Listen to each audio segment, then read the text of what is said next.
All right, so the final part or section of this lecture. We'll get through this if it kills us. Okay. So we left off in the last one with iatrogenic anemia, talking about exsanguination, which is when more than 10% of your total blood volume is lost. We talked about checking the chart against the child's weight to make sure that we're not taking too much blood when we do a venipuncture from a kid that has a lot of tests ordered. And now we're going to go on to infection. So we talked a ton about risks and stuff like that of infection, not only to us but to the patients in the first couple of chapters. This is just kind of some tips on how to avoid it. So don't open your tape or bandages ahead of time. So you'll see a lot of phlebotomists put the tape like on their shirt. I'm a culprit. I do this, but I'm telling you not to. Do not follow my lead. What I suggest is taking the tape into the room with you, keeping it in your pocket, and then unrolling it when the time comes. In an outpatient setting, it's a lot easier to follow this because you have everything right within reach on your cart next to you or your draw station next to you.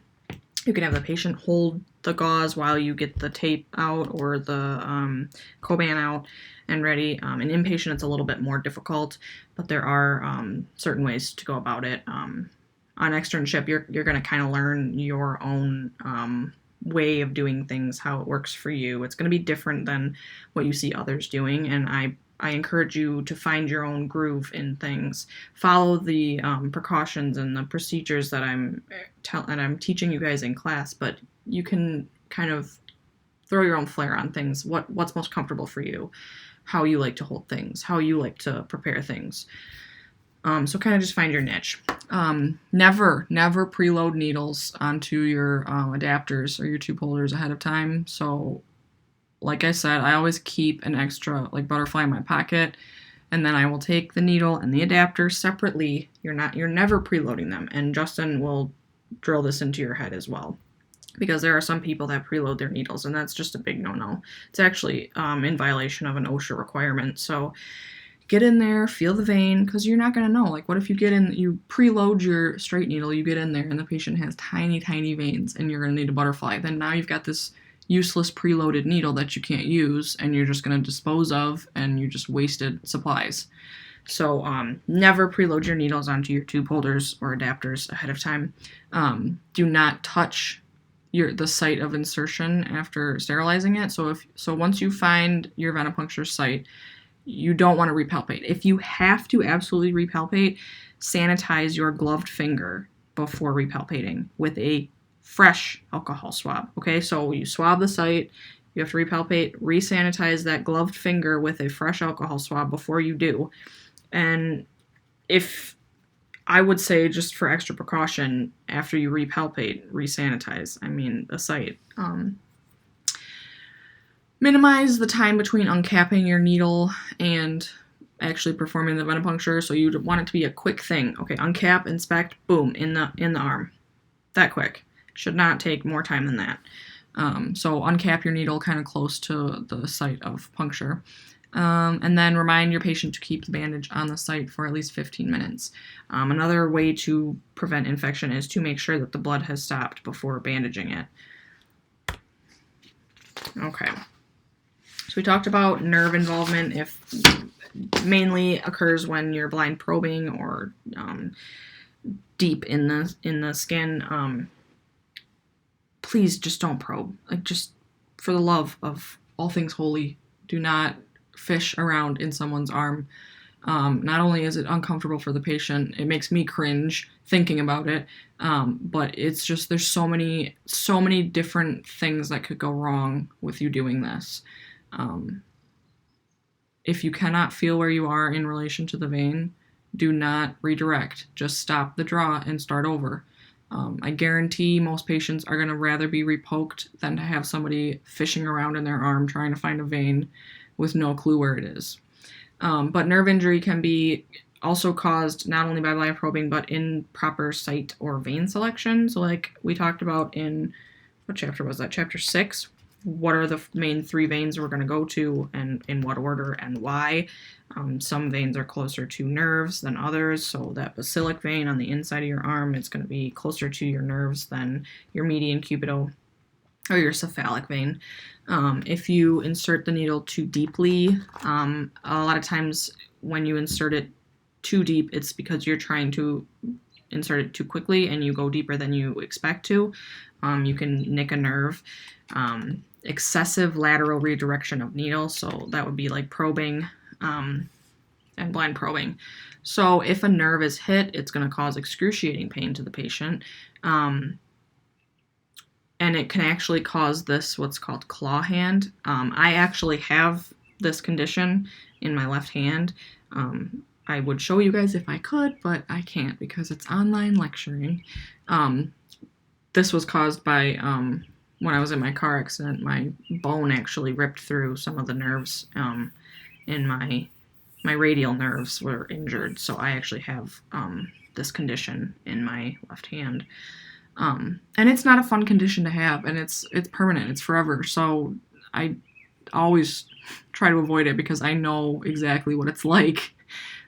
So if your initial vein entry is unsuccessful, the first thing I would do is, if you pop a tube on and it's not filling, I would try a different tube first, because it could be like the vacuum on that tube. Maybe it's an expired tube. Maybe somebody was screwing around with your tray and popped the tops off the tubes. We did have a phlebotomist do that to another phlebotomist before. And then if that doesn't work, I usually will pull back before I slide forward, but I will always feel before I do anything. So I'll feel, okay, I'm right on the vein. Why am I not getting blood? I'm either too deep or I'm not deep enough. So slight forward or backward redirection of the needle.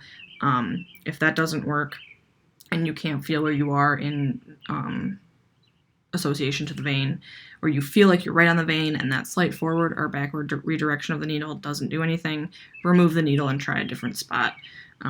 Sometimes it just happens, and please do not get down on yourself. If you miss, you're going to miss.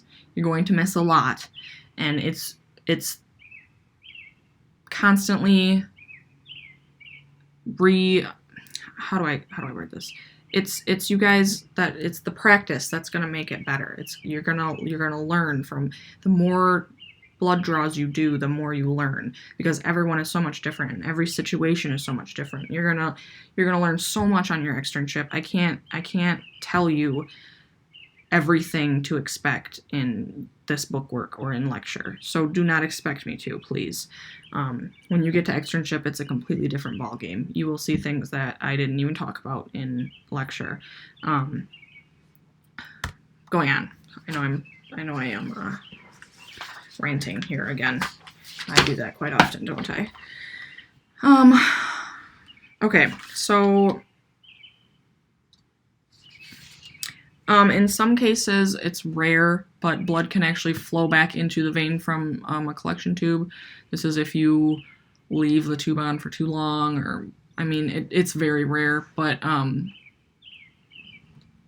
it can happen, and when it does, it can cause an adverse reaction, most commonly with the EDTA tubes. The additive EDTA is the most common that would cause an adverse reaction. But if you keep the arm in a downward position, so where your tube and your needle are below the venipuncture site, this should not happen. If you're drawing when they're laying down and they've got their arm up or something, if the tube is somehow above the venipuncture site, or your gravity is working against you, that's most commonly when this will happen. So just try to make sure that the tube is in a downward position. Vein damage, avoid numerous venipunctures in the same area over time. So like we talked about before, this can cause a buildup of scar tissue, which can make venipuncture in that site a lot more difficult. It can also be painful. Obviously avoid blind probing and improper technique, as I have said now multiple times. We talked about hemoconcentration. So this is a decrease in the fluid content of the blood. So common in patients that are really dehydrated, or if you leave the tourniquet on for too long and that blood pools underneath the tourniquet in the vein. So you have a higher concentration of cellular components or non-filtrable large molecules and a lower amount of fluid in the blood. They say it's caused by stagnation of normal venous flow due to a tourniquet, but again, can be caused by dehydration as well. So a lot of times with patients that are severely dehydrated that come in, not only are they going to be a difficult draw, but their test results might come back kind of wonky. And they will probably have you redraw that patient after they get some fluids running through them. That is not uncommon. Hemolysis, that word that I couldn't think of before. I don't know why I was struggling so much, but anyways, we know that hemolysis is damage or destruction of red blood cells. So when these red blood cells are damaged, they actually can leak the hemoglobin into the fluid portion of the blood. That's why it turns the serum or plasma, because the serum or plasma, remember, is the fluid part of our blood. So when that hemoglobin escapes the red blood cells and leaks into the fluid portion, it actually turns it red because hemoglobin is red. And that's why it's hemolyzed blood is a pinkish color or pink to reddish color. Gross hemolysis is red, obviously, and slight is the pinkish color. We talked about the certain tests that can be run on hemolyzed blood and other tests that cannot. Or did I? Did I talk to you guys about that? I thought I did.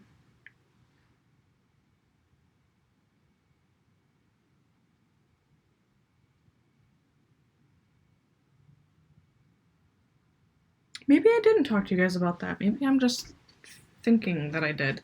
So there are certain tests that can be. I did not talk to you guys about this. Now that I'm thinking about it, I think I'm just crazy. Okay, so hemolysis is the destruction of red blood cells. The hemoglobin escapes into the fluid part of the specimen, which would be your serum or your plasma. So on page 293, there's a really good picture. Figure 916. So left to right, the first specimen on the left, that's what a normal serum specimen would look like. A slightly hemolyzed specimen is going to be kind of like an orange or pinkish color. And then a grossly hemolyzed specimen will be like a dark reddish color, okay? So when serum or plasma is hemolyzed, meaning that there is hemoglobin in the serum or plasma, it can actually elevate certain analytes, specifically potassium. So if there is a slightly hemolyzed specimen, chances are the tech will not run it if they want a potassium level, because it will just elevate that level. I think we did talk about how hemolysis can happen if you're drawing blood through, if it's flowing really, really slow, if you're drawing blood through too small, like the syringe, you're pulling back on the syringe too aggressively and it's coming through too small of tubing, if you shake the tube aggressively after you draw it, anything that you can think of that would like rupture a red blood cell, or just think of red blood cells as delicate little flowers that you must care for, okay, in the specimen. And anyways, other analytes that can be elevated would be ammonia, CK, enzymes like iron, magnesium, phosphate. Red blood cells can be decreased by hemolysis. So most likely if a specimen is hemolyzed due to procedural error, so basically like because of the way that you drew it, it'll be rejected for testing. You'll have to go redraw it. Some techs are more lenient on it. They will run certain tests that are not affected by hemolysis, but other techs are just like, nope, it's kind of hemolyzed, gotta go redraw it. A lot of times when nurses draw from IVs, the specimen can be hemolyzed because, like I talked about in the previous lecture, the IVs actually have, similar to like a vein, they have valves that prevent the backflow of fluids, and that includes blood. So when they draw from the IV, those valves are actually hitting, like, trying to prevent blood from flowing back through it, and it can actually lyse those red blood cells. So while it's really nice of nurses to try to save the patient a poke, a lot of times blood drawn from an IV will come back as hemolyzed. So with that being said, if a nurse draws a common rainbow in the ER, and then later they order a lactic or a type and screen, something that's not included in the regular rainbow, I would hold off on going and poking that patient again until you spin the serum and plasma specimens down and make sure that it's not hemolyzed.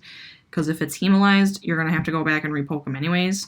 So you might as well save that patient and another additional poke on waiting to see if that blood is hemolyzed or not. Speaking of hemolysis, there's a really awesome box on page 293, box 9.3. I am going to go through, I want you guys to put marks next to the ones that I talk about, procedural errors that can cause hemolysis of a specimen. So drawing blood through a hematoma, that can cause hemolysis. Drawing blood through an IV valve or other vascular access device. Forcing the blood from a syringe into an evacuated tube rather than allowing the vacuum to pull it out of the syringe. Leaving the tourniquet on for over a minute, that can cause hemolysis. It can also cause hemoconcentration, which can also affect the results of blood tests. Mixing additive tubes too vigorously, shaking them or inverting them too quickly or forcefully. Pulling back the plunger too quickly during a syringe draw. So like I said, that aggressive pulling, having it come through that tubing too quickly can actually hemolyze the blood. Rough handling during transport. Using a large volume tube with a small diameter butterfly needle. So you've got a big tube sucking really hard and a small tube. That's a really good way to hemolyze a blood specimen. Using a needle with a diameter that is too small for venipuncture, so that's why we typically don't use the smaller butterfly needles, like the 25 gauge butterfly needles. There's just too much of a risk for hemolysis. If I do use a 25 gauge butterfly needle, I might use a syringe and very slowly draw the blood through that needle. And that's all I want you guys to know out of that box for now, because the other stuff we haven't really talked much about. So mark those down and know those risks of hemolysis. Okay, so partially filled tubes, also called short draw tubes. So if you do not fill a tube to its full vacuum, the blood to additive ratio may be incorrect. This is not as critical in tubes like your lavender, your PST, your SST. The most critical, as we talked about, is your light blue. You have to have a 9:1 blood to additive ratio in your light blue tube, or it will not be accepted.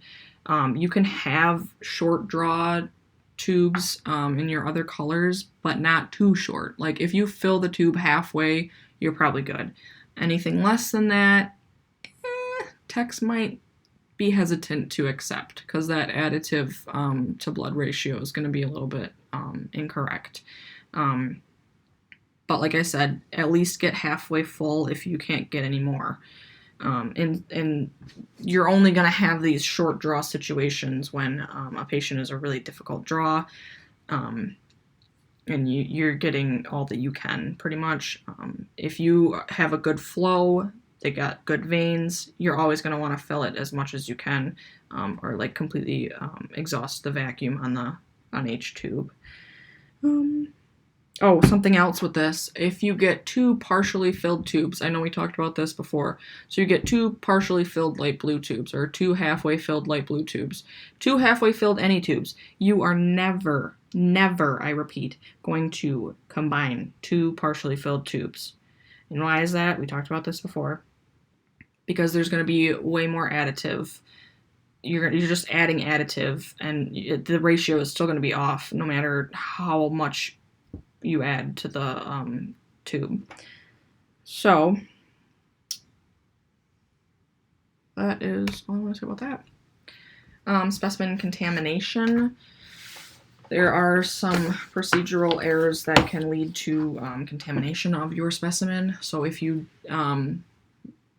do not allow the alcohol residue to completely dry before venipuncture, that can actually hemolyze your specimen. It can cause contamination in your specimen.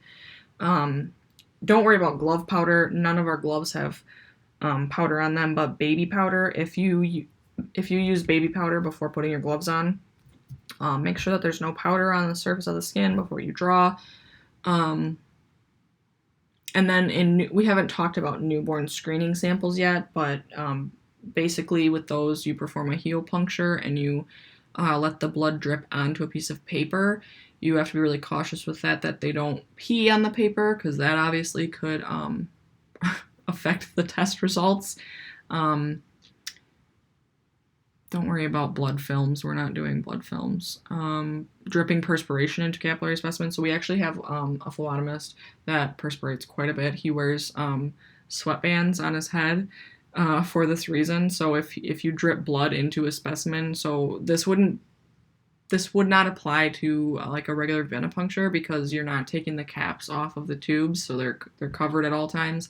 But with capillary specimens, where you do like a heel puncture or a finger stick, and you're just dropping blood into an open tube, you want to make sure that you're not dripping perspiration into the tube.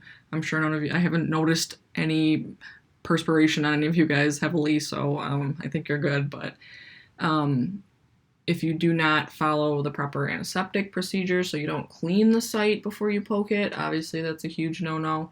Or if you use the wrong type of antiseptic, so this would be like in a case of ETOHs or legal blood draws, if you use an alcohol swab, you're contaminating the specimen with alcohol, what you're testing for. So be careful with that. And then we talked about wrong or expired collection tubes. You want to make sure that you are drawing the right tube. It's going to happen. It happens to all of us. There was one time I was drawing in outpatient, and I drew the patient, went to label the tubes, and realized, I drew a PST instead of a lavender for CBC. Had to call the patient back in to get redrawn. So, yeah, mistakes will happen, but just try to keep an eye on things, try to be aware. Like, when that happened, I promise you it never happened again. I was very cautious about every tube that I collected after that. And then your expired collection tubes, we actually have a procedure in the lab that we have to check the tubes on everyone's trays and in all the carts and in all the drawers monthly to make sure that they're not expired or soon to be expired, to try to help prevent that. Okay, so now the last, I don't know how many slides, like 10 or so slides, are all troubleshooting failed venipuncture. So if you get into the skin and put the tube on and you're not getting blood, okay, there's problems with tube position, so there could be improper seating of the tube, or the needle fails to penetrate the stopper, if the tube has been evacuated before you put it on, etc., etc. But generally it's due to needle position. So the needle's not inserted far enough, bevel is partially out of the skin, bevel is partially out of the vein, bevel is through the vein completely, bevel is against the wall of the vein or a valve beside the vein. So we're going to go through all of these, and every single one of these will be on your exam, okay? So I will either ask you, okay, I'll give you a picture. What's wrong with this picture? Or I'll say, okay, a phlebotomist does not have the needle inserted far enough. How can you fix this? Okay, so the next 10 slides are pretty important for your exam. This is a perfect picture. Correct needle position. The blood can flow freely into the needle. You see the bevel is perfectly in the center of the vein. The angle is right. They're not going straight into the vein. They're going at a perfect angle here. This is, okay, and these pictures are in your book on page 296. There's a good one page with all of these pictures, okay? So, in this one, the needle is not inserted far enough. It's not in the vein. So in this situation, what would you do to correct that? And granted, you're not going to see the vein like this when you're drawing. So you're going to have to feel with your finger and tell, okay, I feel like I'm right on top of the vein. Why is there no blood flowing into my tube? I'm going to try to put the needle in a little bit further. So in this situation, the way to fix the problem is to advance the needle further into the skin. And at that point, when you advance the needle, it'll go into the vein and you'll get blood. Okay, what's wrong with this one? I mean, I know it tells you right on the slide, but so this, obviously, you can see that the bevel of the needle is partially out of the skin. So when this happens, you will actually hear, when you put the tube on, you'll hear like a noise, and you'll know, oh shoot, the bevel's out of the skin. And at that point, that vacuum on the tube will be exhausted, and you'll need a new tube. So to fix this situation, you're going to want to advance the needle a little bit further into the vein, as well as get a new tube, as the vacuum on the other tube was completely exhausted by it pretty much just sucked all the air in. Is there anything else I want to say about that?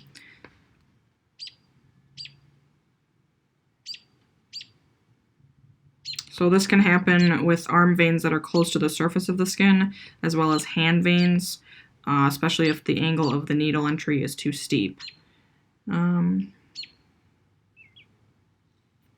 This can also happen like during a draw. So if you are changing out tubes and you're not paying attention, you're not keeping the needle still, and you pull back a little bit, it can happen like halfway through a draw where you suck the air because you pulled the bevel of the needle out of the skin. So don't think that it's just immediately, like right away, every time you're going to know if this happens.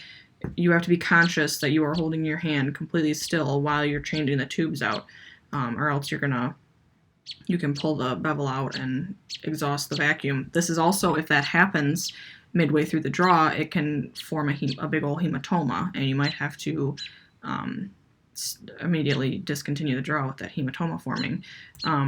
Something else I will say is if it does happen halfway through the draw, you're not going to want to advance. At that point, you've contaminated the bevel of the needle, and you're going to just want to start over. Okay, so in this one, the bevel of the needle is partially into the vein, partially out of the vein, so this can cause leakage into the tissues, and what is that forming? A big hematoma. So in this case, yes, you could advance the needle into the vein and continue the draw, but that hematoma is still forming, so you're going to want to discontinue and start a new draw. Apply firm and adequate pressure to that site for at least 2 minutes, and let the patient know that you're going to have a bruise there. Okay, so this is needle position number 5. This one, the needle has gone completely through the vein. The bevel is partially out of the opposite side of the vein, and blood is leaking into the tissues, causing a hematoma. Not only that, but see how close that nerve is? So if you advance this any further, you might hit that nerve.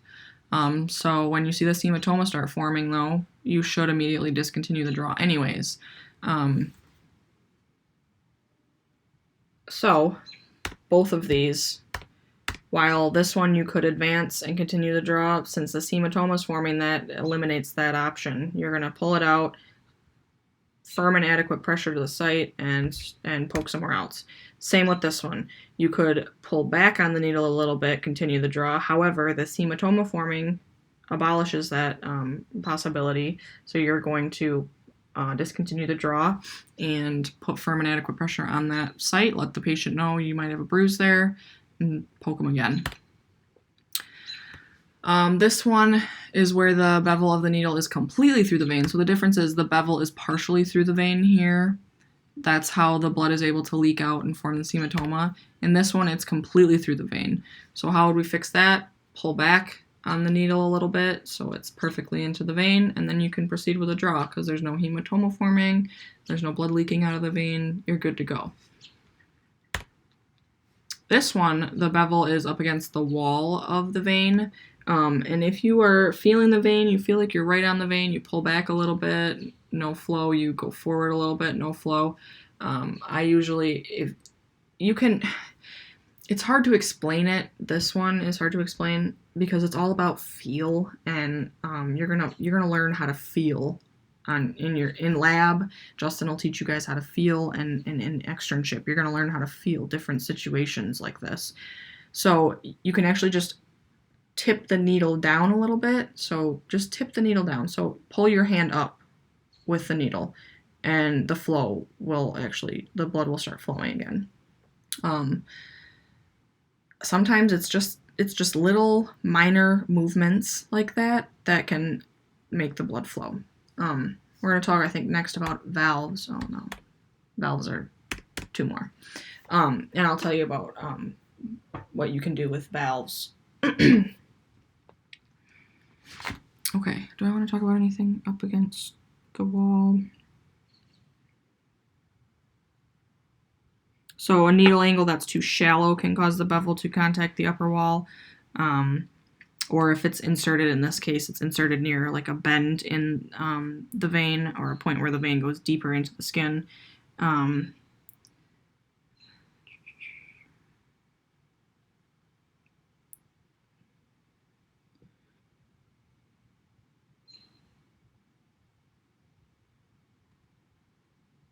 Your book also says rotating the bevel might help in a situation like this, but it's more difficult to tell when the bevel of your needle is up against a wall, but you might actually be able to feel it like sucking, like trying to suck the blood, or it's coming into the tube slowly. So just kind of direct the needle down. If you do turn the bevel, make sure that you're turning it back upwards, or else when you pull that bevel out, if it's at a different angle than when you put it in, it's going to hurt the patient coming out. Okay, this is just a whole lot of garbage. First of all, your bevel is upside down. And then secondly, it's up against the wall of the vein. So in this one, if this one's on your exam, which it will be,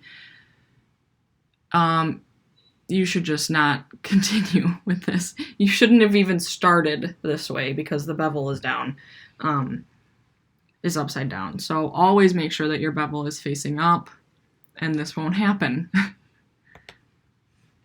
Okay, this one is where your bevel is penetrating a valve, so that's preventing blood flow.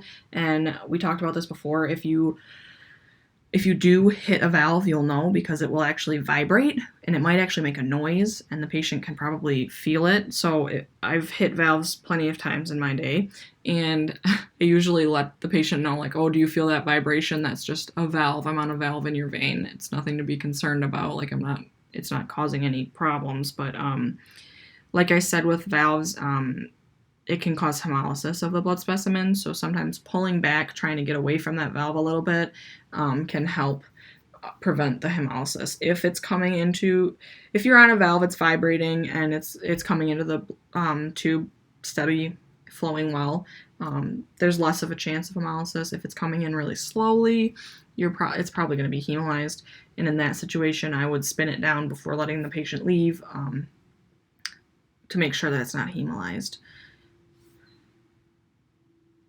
Anything else?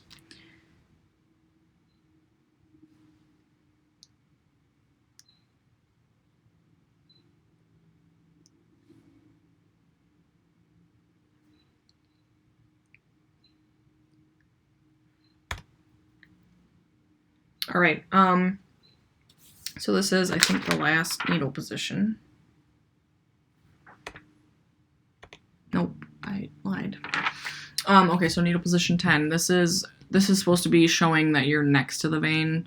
And in this situation, if you can repalpate while the needle's in the skin, you palpate above it and you say, oh shoot, I'm just to the left of the vein, then you're going to pull back on the needle turn your hand in whatever direction you need to go. So literally move your hand in the direction that you want so that the needle is pointing towards the vein. You're going to re-anchor and then advance the needle in. If you redirect once and you still don't hit the vein, you're done. You pull it out and you start over, okay? You're not going to be probing around in there forever on end. This can happen if a vein rolls or if you just straight up miss the vein. But like I said, if this happens and you repalpate and you don't feel a vein or where you are in relation to the vein, don't probe around, just pull it out and start over. Trust me, the patient will not mind if you tell them, you know what, I'm not gonna fish around, I can't feel where I am, I'm just gonna start over. They are not gonna mind. Okay, this is a collapsed vein, and this happens when the tube vacuum is too strong for the vein. Maybe the vein is too small, maybe the needle that you used in the vein is too large for that vein, maybe the vein walls are just weak. So if this happens, you might get a flow of blood and then all of a sudden it just stops. Sometimes this will happen when you release the tourniquet, so you'll have a good flow and then you release the tourniquet and the flow stops. So this is an indication that your vein collapsed. Let's see what they say in your book about this.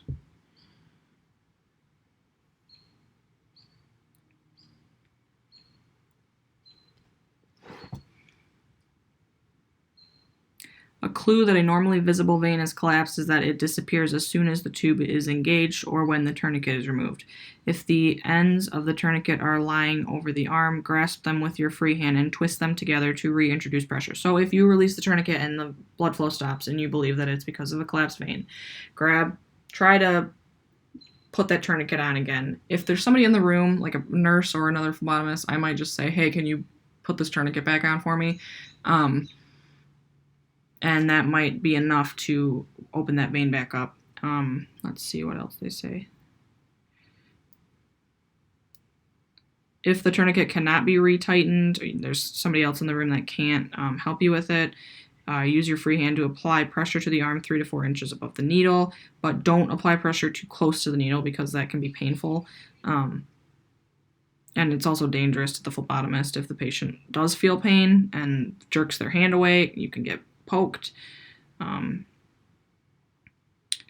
Another tactic is to try to remove the tube from the needle and then wait a few seconds for the blood flow to reestablish before re-engaging it, or try using a smaller volume tube, or try using a syringe and pull slowly on that syringe rather than using the vacuum tubes, because you can control the force behind the syringe. So there's many different ways to try to prevent this. I would say this is one of the more difficult ones to troubleshoot when this happens.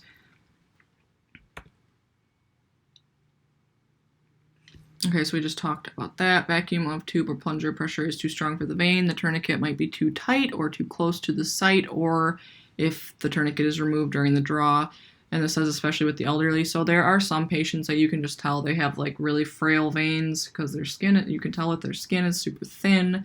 Their veins are really small.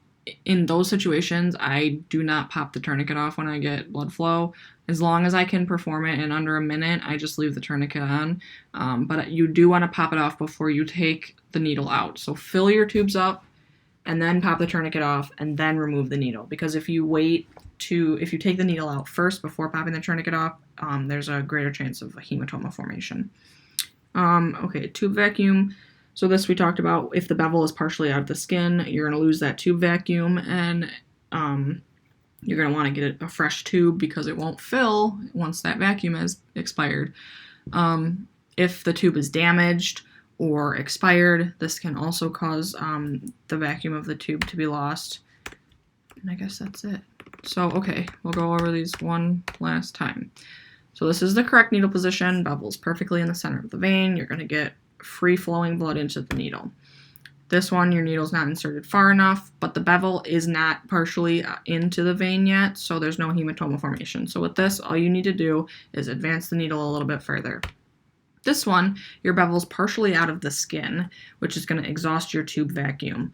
In this case, you're probably just going to want to start over. You could advance the needle further. If it happens midway through the draw, definitely start over. It probably, if it happens midway through the draw, it's probably going to start forming a hematoma as well. And always get a new tube. If you hear that sucking noise of the needle or the tube sucking in air, your tube vacuum is expired. You have to get a new tube. This one, your bevel is partially into the vein, but not all the way. And it's the reason the hematoma is forming is because that bevel is only partially into the vein. As soon as you see this hematoma forming, you're going to remove the needle. You're not even going to worry about advancing it because you see that hematoma forming. You're going to remove the needle, put immediate pressure on the site for at least 2 minutes, and start over. In this one, your bevel is partially out of the nerve on the other side, so you've poked all the way through the vein and are partially out of the opposite vein wall. Again, because that bevel is partially in the vein, a hematoma is going to start forming. You're going to immediately remove the needle, apply firm pressure on the site, and start over. This one, your needle is completely through the vein to the point where the bevel isn't partially into the vein, so there's no blood leaking out into the surrounding tissues. In this case, if you just pull the needle back a little bit, the bevel will be in the center of the vein and you'll be good. You'll get free-flowing blood into the tube and you can proceed with the draw. This one, the bevel is up against a vein wall. It can be in cases where your angle isn't right when you insert it, or there's a curve in the vein. In this case, you might just need to slightly adjust the angle of your needle. Sometimes pulling back the needle a little bit might help. So like in this situation, if you just pulled back a little bit, it would be right in the middle right here. It's a little bit harder to tell when this happens, but like I said, it's going to be a feel thing. You'll get used to the feelings of these different problems during venipuncture. This one, like I said, just everything. Never start off with your bevel upside down, okay? Always start off with your bevel right side up. Again, the bevel's upside down. It's up against the vein wall. I just don't like this one at all. This one's up against a valve. Like I said, you're gonna know if you're up against a valve. It's gonna vibrate. It might actually make a noise, like a buzzing noise. If the blood seems to be flowing into the tube freely, even though it's vibrating and making noise, it's probably okay. If it's coming into the tube slowly, spin it down, make sure it's not hemolyzed before sending the patient on their way. Sometimes pulling back a little bit on the needle is enough to get it away from that valve. But other times you might need to just start the venipuncture over. So if you pull back, it's still vibrating, it's still on the valve, it's coming into the tube slow, you spin it down, it's hemolyzed, you're going to have to poke again. This one, you're next to the vein, so if you can palpate and feel where your needle is in relation to the vein and readjust your needle, pull back the needle, readjust your hand, and then advance the needle into the vein, you're good to go. If you redirect once and you still aren't in the vein, just discontinue the draw and start over. Make sure that you are anchoring when you poke and when you redirect. So if you redirect, re-anchor as well. This one is a collapsed vein, so it prevents the flow of blood into the tubing. It can happen if the vein walls are like weak, if the vacuum is too strong for the vein, if the needle that you used is too big for the vein selection, or if you pop the tourniquet off during the draw, sometimes it can happen. So to prevent this, as we said that you can reapply the tourniquet if that's what caused it. Apply pressure above the site, not too close to the needle. If you are unable to reapply the tourniquet, you may have to use a syringe where you can control how fast you're drawing the blood into the syringe as to not collapse the vein. Sometimes if you just take the tube off, wait a couple 30 seconds maybe, allow the vein to pump back up, and then put the tube back on. Sometimes that's enough. But there's some different options for collapsed veins. And then the tube vacuum, we already talked about that as well. So that is it for chapter 9. Thank gosh. I know it's a really long chapter. I know some of the stuff in it is a little bit confusing. But next we're going to go on to chapter 10. And that's capillary puncture. And I love capillary puncture. It's just a nice, it's just something different from the routine venipuncture procedure. I love doing baby heel sticks, all that stuff. So I'm excited for that chapter. And I'm going to do that in a separate one because we're already at 45 minutes on this. So, all right.